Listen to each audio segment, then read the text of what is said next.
Bueno, saludos amigos y bienvenidos nuevamente. Aquí Carlos. Miren, hoy les voy a estar respondiendo la pregunta a bastantes de ustedes, ¿verdad? Que me han preguntado, mira, ¿por qué es que Puerto Rico no es una economía bien poderosa en el Caribe? También que a ustedes les iba antes. La economía ha caído. Algunos de ustedes han dicho, yo voy a Puerto Rico y veo la cosa mala, veo las calles vacías. ¿Qué está pasando en Puerto Rico o qué ha pasado en Puerto Rico? Pues yo te voy a responder esa pregunta hoy desde verdad la perspectiva de alguien puertorriqueño que ha visto todo este proceso ocurrir. Porque yo he visto este proceso desde que comenzó hasta el día de hoy. Pero antes te voy a pedir que si no te has suscrito al canal lo hagas así y actives también los avisos para que te lleguen las notificaciones cada vez que yo suba un nuevo video. Son temas bien interesantes, trato de mantenerlos, ¿verdad?, relevantes al entorno nuestro, un tanto caribeño, un poco también a veces un tanto internacional, para hablar de ciencia, economía, tecnología, ingeniería y esos temas que no necesariamente se cubren en otros canales o no se cubren por lo menos de la manera en que yo lo hago, que es teniendo un diálogo contigo. Pero con eso, pues vamos a comenzar quizás con un poquito de historia. Y me acomodo así, ¿verdad? Porque es una historia que yo viví, ¿ok? Toda esta historia yo la he vivido. Y miren, hay una realidad. Para el tiempo en que yo comencé en el mundo del trabajo, ¿verdad? Allá en los años 80, para los años 80, los años 90 y quizás tirando un poquito para ya más para los, ¿verdad?, cerca del 2000, principios del 2000, Puerto Rico tenía una economía basada en la manufactura, principalmente farmacéutica. Como un 80% del producto neto era basado en industria farmacéutica y lo demás se dividía en otros sectores. ¿Qué quiere decir eso? Que la industria farmacéutica, la industria de manufactura en Puerto Rico, también no solo farmacéutica, sino de otros equipos así que se manufacturaban, era muy, pero muy, muy fuerte, ¿ok? Entonces era tan y tan fuerte que pueblos completos corrían a través de una economía basada en ese tipo de industrias. Yo recuerdo que yo trabajaba para una compañía que tenía como unos 1.500 empleados regulares, quizás como 500 empleados, ¿verdad?, temporeros, contratistas y demás. Pero igual que esa, habían otras compañías alrededor nuestro. Entonces era como que tan fácil de momento tú decir, quiero un aumento de salario, ¿verdad?, quiero ganar más dinero. Y entonces aplicabas una posición en una compañía que estaba quizás al cruzar la calle o varias cuadras más abajo y obtenías 10, 15 mil, 20 mil dólares de aumento con ese solo movimiento. Era muy competido. Entonces tú veías una clase trabajadora súper preparada, educada, porque como la competencia era tanta y era tan fuerte, todos teníamos que irnos a estudiar mucho. O sea, no era... Sí había esa mano de obra, valga la redundancia, más manual de esa línea de producción, de la línea de manufactura, el área de empaque. Pero si tú querías crecer, ¿verdad?, si tú eras una persona joven con muchas aspiraciones de crecimiento, como lo era yo en ese momento, pues seguías estudiando y estudiando y estudiando y estudiando y tu vida se basaba prácticamente entre trabajar y estudiar, ¿ok? Y se creó un grado de competitividad impresionante, impresionante, al punto de que ya las industrias nuestras hacían todos los procesos a nivel local, desde plantas que tenían el ingrediente activo hasta el producto final para el cliente. O sea, esa cadena de distribución prácticamente completa a nivel local. Una industria súper, súper fuerte. En esa misma línea, en esa área donde yo, ¿verdad?, donde yo vivía, pues tú tenías no había tanta tecnología, estamos hablando de los años 80, ¿verdad?, y 90, no es como hoy que tenemos tanta tecnología, tanta robótica, tanta automatización y demás, así que se dependía de muchos servicios. Entonces, alrededor de esas industrias se establecían unos sistemas completos para respaldar esa industria, ¿ok? Tú tenías agencias de pasaje, ¿verdad?, de viaje para los ejecutivos o los técnicos que venían. Tú tenías gasolineras, estaciones de gasolina cerca, tenías restaurantes, comercios, supermercados, e inclusive donde quiera que se pudiera urbanizar, pues se colocaban urbanizaciones, ¿verdad?, residencias cerca, porque ellas adquirían un gran valor y eso era basado en la demanda que había, porque la gente quería estar cerca de su trabajo, ¿verdad? Y entonces esas casas, pues, valga la redundancia, valían mucho, o sea, tenían un gran valor desde la perspectiva de bienes raíces. Había una economía súper, súper robusta, súper sólida, grandísima, ¿ok? ¿Qué sucede?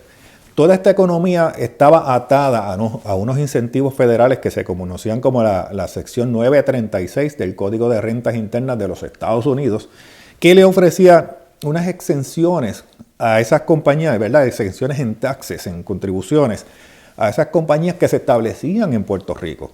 Por consiguiente, era buen negocio para las compañías establecerse en Puerto Rico. Fue como, podríamos decir, fue como que una mano amiga que en ese momento Estados Unidos le tendió a Puerto Rico para que se desarrollara. Con esto vinieron cosas buenas, como las que les mencioné antes, pero también vinieron cosas malas, como es la extrema dependencia de la manufactura, y también en aquellos años pues el desarrollo de las industrias pues no estaba tan adelantado como hoy, ¿verdad? Y había contaminación, había una serie de cosas que crearon algunos hechos que con los años pues se han ido manejando porque hay leyes que protegen todo esto. Pero era una industria sólida, gente, era una industria bien robusta, impresionante. Bien, pero bien impresionante. Y había trabajo para todos. ¿Okay?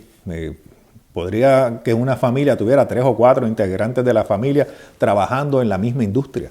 ¿Okay? Todos con salarios elevados. Y entonces tú veías a la gente viviendo a unos niveles bien, pero bien elevados. Si había un aumento en producción, se trabajaba tiempo extra y esas horas extras eran pagadas por lo general a tiempo y medio o al doble. ¿Okay? Doble salario. Si tu ingreso eran $20, pues ese overtime era $40. Y tú veías una economía súper bollante, ¿verdad? Súper bollante, atada a esa industria de manufactura. Pero esa exención a la que hice referencia, yo diría que en medio de una pelea política, ¿verdad? Ya tenía su principio y su fin.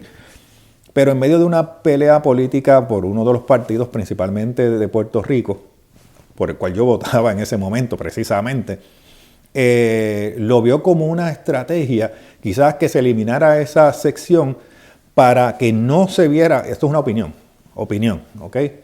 Entendemos que para que no se viera que el Estado Libre Asociado de Puerto Rico, esa relación no es de Estado ni de independencia, sino esa relación conjunta realmente funcionaba, ¿ok? Porque para esa época de los 80 y 90, pues quedaba demostrado que el estatus de Puerto Rico era un estatus muy funcional. Estábamos bien, estábamos súper bien, o sea, ¿cómo tú puedes justificar lo contrario? Así que quizás en esa pelea por tratar de justificar que la estadidad era nuestra solución, ¿verdad? Tener una relación más directa con Estados Unidos a la par, de iguales, pues logró que al fin de cuentas esa sección 936 no se renovara ni se renovara algo similar. Luego de eso han venido algunos incentivos que más o menos buscan compensar eso y nosotros todavía en Puerto Rico vemos industria de manufactura, pero es una negociación más directa entre la compañía y el gobierno. ¿Okay? Ya para el 2006, para el año 2006, se va completamente esa sección, ¿verdad? Termina y ahí es donde empezaron los problemas. ¿Okay? Nosotros vimos que se redujo, ¿verdad? Caímos en prácticamente una recesión. Con esa salida de esa sección hubo una recesión. Se aguantó completamente la inversión de este tipo de empresas, inclusive se redujo en un 55%, o sea, esa inversión se detuvo más de la mitad de lo que había y eso costó 224,000 empleos en la industria farmacéutica entre empleos directos e indirectos con compañías que se iban moviendo fuera de la isla para irse a Singapur o a otros lugares donde se le estaba haciendo la oferta de esas exenciones, de costos energéticos bajos. Inclusive recuerdo para aquel entonces que habían países que daban el terreno, prácticamente lo cedían para que esas compañías se establecieran ahí y tomaron ese beneficio que Puerto Rico estaba dejando escapar y lo usaron a su favor y son hoy día países muy desarrollados, ¿ok? Eso significó un 18%, ¿verdad?, de pérdida de empleos totales en Puerto Rico, ¿ok? Inclusive significó el cierre hasta de bancos, porque pues habían bancas que, bueno, la gente tenía dinero, las empresas tenían dinero, la banca corría muy bien, así que el mercado bancario de Puerto Rico se redujo drásticamente, ¿ok? Así que ese fue el impacto grande que tuvo la salida de esa sección de Puerto Rico, ¿ok? Que lo que hizo fue prácticamente tirar a Puerto Rico a una recesión bien dura. Luego de eso, y también quizás una opinión mía, pero yo lo viví también, y le tomé ventaja de alguna manera, la banca quiso tratar de sobrevivir y en Puerto Rico se creó Años después de eso se creó lo que se conoció como la burbuja inmobiliaria, donde los bancos flexibilizaron mucho la otorgación de los préstamos hipotecarios para la adquisición de casas, y en Puerto Rico se vio una industria de la construcción gigantesca. Se empezaron a hacer casas más caras, casas de lujo, muchas residencias nuevas, urbanizaciones, y la gente no las dejaba caer. O sea, abrían una urbanización y todas se vendían. ¿Y por qué era eso?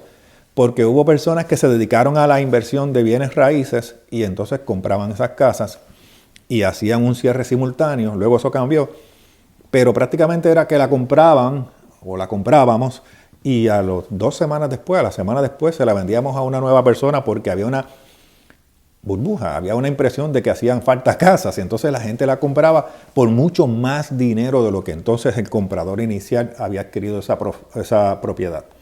Cuando explota esa burbuja inmobiliaria, entonces es que se crea una nueva crisis financiera donde el asunto de las casas cae al piso, ya la gente no está comprando casas, hubo una reducción de empleos y se crea otro tipo de crisis. Ya tenemos una segunda crisis. La primera, la pérdida de las 936. La segunda, la crisis inmobiliaria que vio Puerto Rico. Cuando esta se estabiliza un poco, entonces, ¿qué sucede? Nos llega una tercera crisis en forma de huracán, el huracán María. ¿Ok?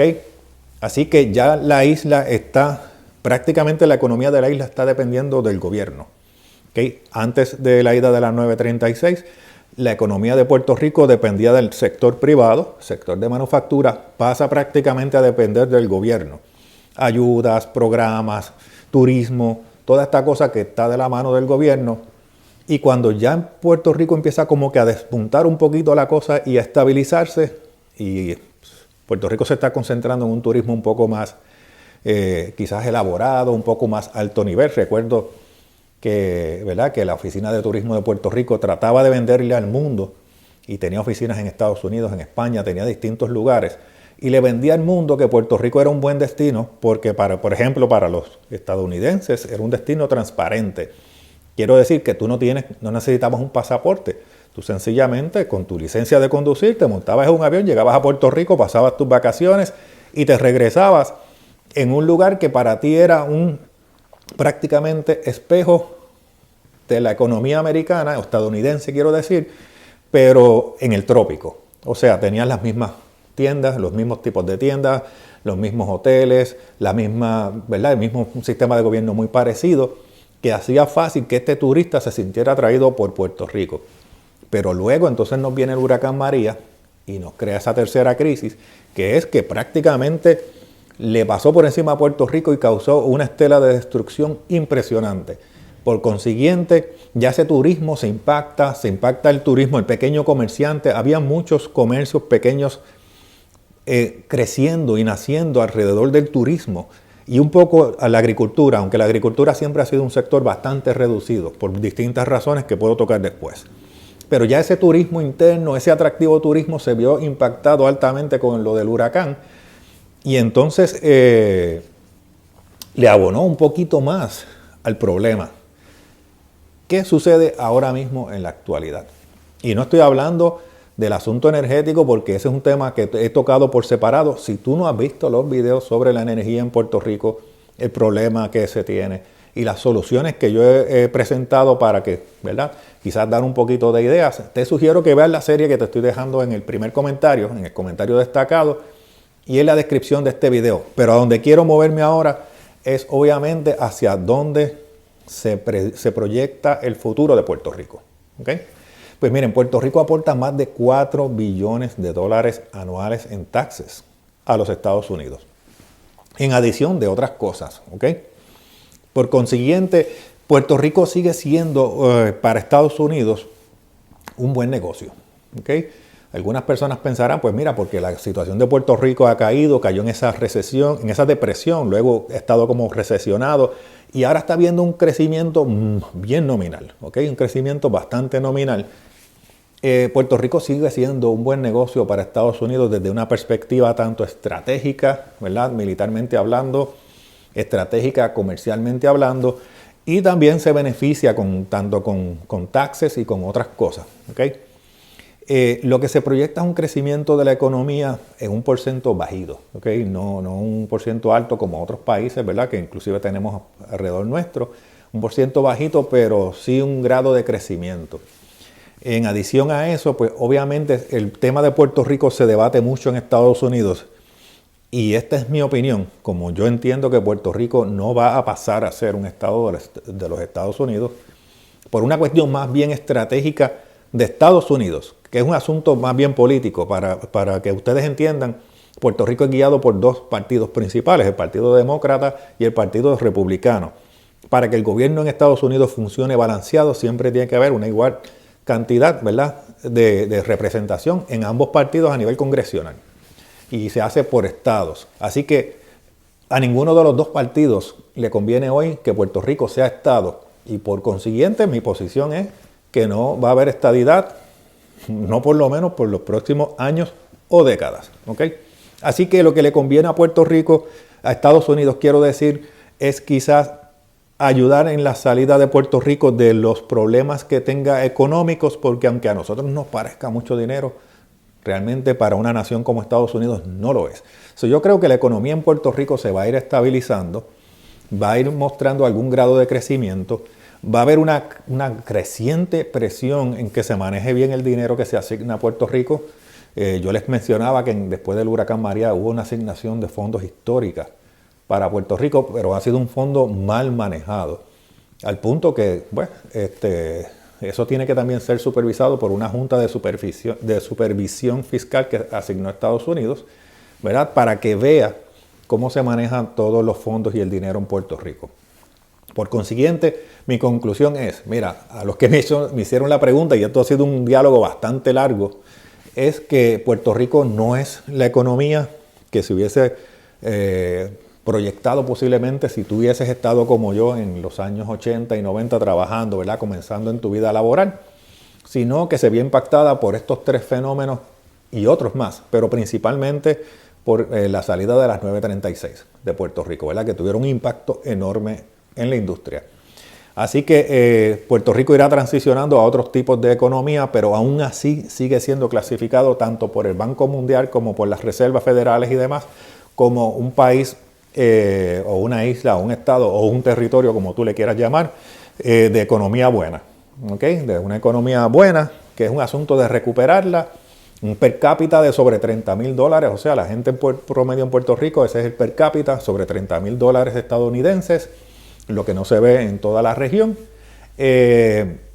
Un producto neto que está en los billones, pero vio una reducción, pero que se podría eventualmente recuperar, así que no hay tal cosa, en mi opinión, como que Puerto Rico va a caer en una verdadera crisis, se va a convertir en un Haití más o se va a convertir en alguno de estos países megapobres que ustedes conocen en otros lugares del mundo, sino que va a ser una economía que va a tener una recuperación lenta, ¿okay? Lenta, y pues eso es lo que hay, gente. Esa es la respuesta a la pregunta para que un poco entendieran, principalmente los que no son puertorriqueños, qué pasó a través de los años en Puerto Rico, ¿verdad? A través de estos últimos 30, 40 años en Puerto Rico, que ha impactado tan adversamente la economía y hacia dónde uno podría decir que se va moviendo esa economía.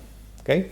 Entrando en el negocio en Puerto Rico, pues nuevas fuentes de ingresos, nuevas empresas de innovación como la biotecnología y ¿verdad?, la tecnología también electrónica, sistemas y este tipo de cosas que son el futuro de la economía del mundo. Así que nada, y los servicios, obviamente, y los servicios. Así que sin más, espero que esto pues haya aclarado un poco esa pregunta y haya abordado un poco más de entendimiento. Sin más, te pido que te suscribas y que nos veamos en la próxima.